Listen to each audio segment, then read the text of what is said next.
Welcome into Paul Catalina's Top 5. If I pause and put sunglasses on in the middle of this, it's because there are a lot of lights in the studio, and as of the taping, my eyes are still dilated from a trip to the eye doctor this morning, which rendered the result of, you don't need new glasses.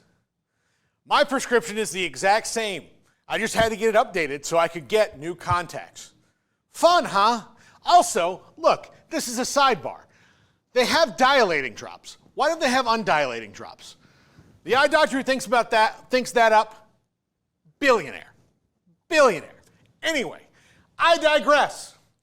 Top 5 Final Four thoughts after this weekend, which was 2 epic games, which we got everything that we paid for with all 4 number 1 seeds in the tournament. No blowouts. Both games super exciting. Number 5. It's a bummer we only get 1 year of Cooper Flagg. And yes, Duke haters out there, of which I'm not really a member, but as a person who's a fan of a team in the ACC, I've watched my whole life Duke just drum my favorite team all the time. But the fact that Cooper Flagg is one and done into the NBA, super bummer to me as a fan of college basketball. And I hope it's not a bummer to Cooper Flagg. I don't want him to be a Washington Wizard. Yeah. It's like, hey, congratulations. You're the best player in all of basketball. Now go try to save the Wizards. Yeah. That's awful. That's all. Congratulations on all your accomplishments. Now try to fix something that's been unfixable for 50 years. Just ridiculous. Ridiculous. But he was fantastic. And look, his three-pointer was the only field goal that Duke made in the last 10 minutes or so of the game. Crazy what Houston was able to do. But to Cooper Flagg, there was a point where he was the absolute difference in the game. Houston could match them player for player, except they didn't have a Cooper Flagg. But because of Kelvin Sampson, doesn't really matter. He's the great equalizer when it comes to coaching. Number 4, the portal being open in the middle of this is a little bit distracting.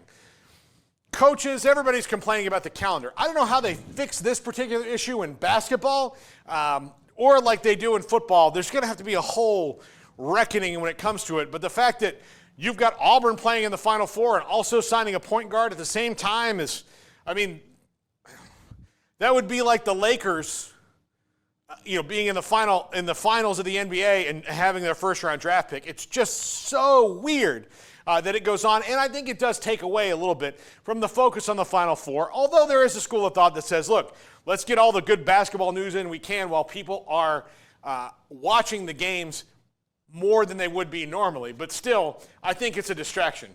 That is Wong, by the way, in case you're not a fan of the MCU, one of the better characters. Number 3. You spent hours selecting your patio sofa. Choosing that grill would have taken weeks. Probably your car needed way more time. For sure, you would have spent months mulling over that pool of yours. Protecting your prized possessions needs no time, though. Just visit coversandall.com, create a custom size per your requirements, pick a fabric, and personalize your cover. And leave the rest to us. Premium protection for all that you love.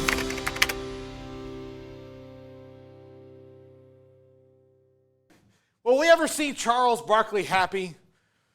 I feel bad for Chuck, not just because, I also enjoy watching the Gators lose. His alma mater has a couple times gotten really close to doing really amazing things in the Final Four and then just not done it. Will we ever get to see America's sweetheart, the most beloved sports analyst in America? And I don't know if that's true. It is, at least for me. I love Charles Barkley. I love what he brings to television. But this is, as the gift says, terrible. Man, why can't Auburn just win? Just one time for me. I'm good to you, America. Why? Number 2. Yes, that was a cheap excuse to get my Charles Barkley impression in the top 5. This is what you get. This is what you get. How much fuel will this add to Jon Scheyer's fire? Sorry about the rhyme. Couldn't think of anything else. Again, eyes dilated. This was even tough to type up. Jon Scheyer, it took me 4 different times to spell his name with an E, without an E. Again, I can't see normally right now, people.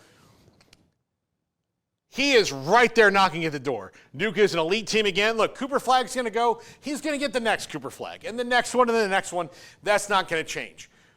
I don't think it's going to be very long before we see him hoist that trophy and cut down the nets after a national championship game. He hasn't made Mike Krzyzewski seem like a distant memory, but he is operating on his own plane now without the help of Mike Krzyzewski, and that is so impressive because being the guy who replaces the guy is a hard thing to do and rarely works out to the level that this has at Duke. But John Shire gets it, and this is a team that's not going anywhere. Finally, number one, is there a better late-game coach than Kelvin Sampson? Here's why he's such a great late-game coach.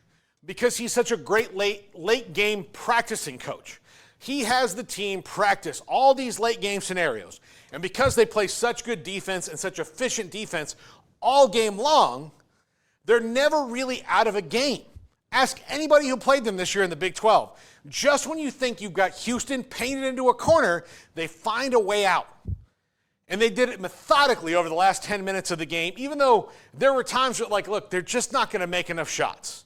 Well, okay, you're 4 baskets down. Okay, make 1. Now you're 3. Get a stop. Okay, keep it at 3. Make a stop. Still don't make a basket. Keep it there. Oh, 2 baskets down. Oh, they're missing free throws. They're not making their own shots. We're just getting rebounds and kind of trading. But the score's not getting bigger, so we just have to get the big shots. Oh, look, Emmanuel Sharp hits his first 3 of the game. Oh, there's a big emotional boost. So at no point is it a swarm of bees, but it's just methodical every time down the floor. They're going to have the best possession that they can on offense or on defense, but particularly on defense. And if you don't want to play defense, don't go play for this guy. Kelvin Sampson, the best late-game coach you can possibly imagine, the way that he has them prepared, the way that he strategizes, the way that he figures out just the right things to call in those moments. Second to none.